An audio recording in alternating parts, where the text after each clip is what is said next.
Aláròyé máa wí o. Irú ẹgbẹ́ APC tó lágbára báyìí ló gbọ́dọ̀ máa ṣàkóso ìpínlẹ̀ gbogbo ní Nàìjíríà. Ganduje ló sọ bẹ́ẹ̀.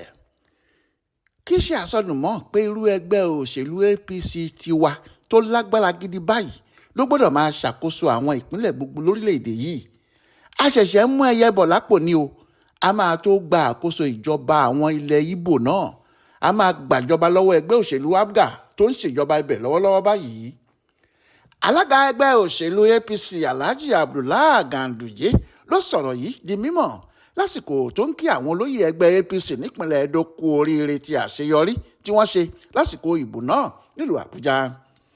Ó wá rọ àwọn àgbà ẹgbẹ́ APC gbogbo níbi gbogbo pé kí wọ́n má ṣe sun àsùnpìyè lórí àṣeyọrí kékeré tí wọ́n ní nípìnlẹ̀ Edo yìí, kí wọ́n máa ṣiṣẹ́ takuntakun láti rí i pé gbogbo ibi àtàwọn ìpínlẹ̀ tí ẹgbẹ́ òṣèlú APC kò gbà ni wọ́n gbà mọ́ àwọn alátakò wọn lọ́wọ́ láìsí èyí tí wọ́n ṣẹ́kù fún wọn.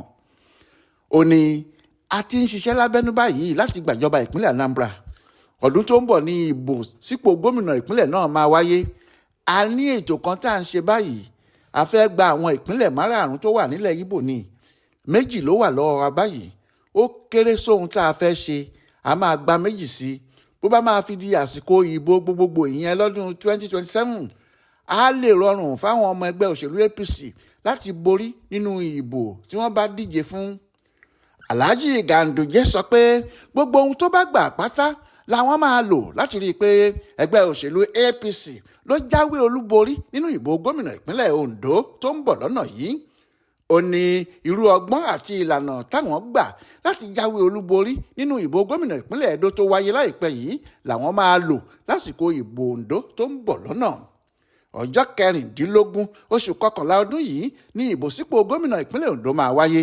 Alága ẹgbẹ́ òṣèlú APC tó tún ti fìgbà kan jẹ́ gómìnà ìpínlẹ̀ Kano tẹ́lẹ̀ sì ti ṣèlérí báyìí pé ọ̀nà táwọn gbà láti jáwé olúborí nínú ìbò Edo tó wáyé náà làwọn máa gbà láti rí i pé àwọn fojú àwọn alátakò wọn ní ìpínlẹ̀ Ondo rí màbo tí àwọn sì máa gba ìjọba ibẹ̀ lọ́wọ́ wọn.